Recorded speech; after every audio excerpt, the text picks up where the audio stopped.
अस्सलामुअलैकुम, मैं इमरान शहाब और आप देख रहे हैं फ्लाई न्यूज।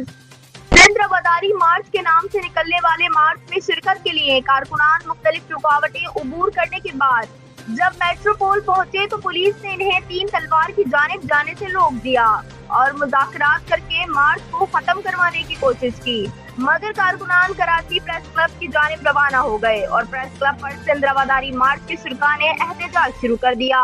कमिश्नर कराची की जानिब से पहले ही दफा 144 नाफिज कर दिया गया था। दफा 144 के नफाज की खिलाफ वर्जी करने पर पुलिस ने एक्शन लेते हुए लाठीचार्ज और शेलिंग शुरू कर दी, जिसके बाद कारकुनान की जानिब से पुलिस पर पथराव किया गया। पुलिस और कारकुनान के तसादुम की वजह से रेड जोन का इलाका मैदाने जंग बन गया। पुलिस ने कार्रवाई करते हुए एहतजाज करने वाले दर्जनों कारकुनान को गिरफ्तार कर लिया है। दूसरी जानिब सूबाई वजीर दाखिला जियाउल हसन लंजार ने प्रेस क्लब 3 तलवार और मेट्रोपोल पर मुजाहिरों से मुतालिक बयान में कहा है कि सिविल सोसाइटी और मजहबी जमात की जानिब से एक ही रोज मुजाहिरे की कॉल पर तसादुम का खदशा था। मुजाहिरा करने वाले अफराद की जानिब से कानून की खिलाफ वर्जी की गई। पुलिस ने दफा 144 की खिलाफ वर्जी पर बाज़ अफराद को हिरासत में ले लिया है।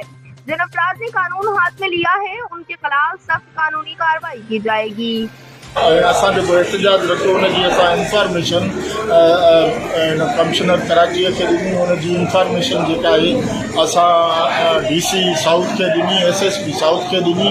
उनजे बावजूदि हिननि 144 कलम लॻाए ऐं चयो त तव्हां जेको आहे हीउ नथा करे सघो। अवां ॾिठो हूंदो अॼु त पूरी सिंध पूरी कराची जेका आहे उहा सील कई वई, पर हैदराबाद में, मीरपुर कास में, मातलीअ में, टंडोजाम में, बदीन में असांजूं बसूं रोकियूं वयूं। असांजा समय कारकुन जेके आहिनि से उहे गिरफ़्तार कया विया ऐं हिते तव्हां ॾिठो त बकरियुनि वांगुरु जेको आहे सो असांजे माउरुनि, भेनरुनि, धीअरुनि खे जेको आहे सो जेलींदा खयूं पिया वञनि ऐं मर्द पुलिस वारा सिंधू नवाज़ ते, रोमे साहिब ते ऐं उनखां अलावा जेको आहे सैफ समीर ते, वकार मलाह ते या जामी चांडियो ते तशदद कंदा, बख्शल थले ते तशदद कंदा, आलिया जेको आहे सो थलो ते तशदद कंदा खणी विया।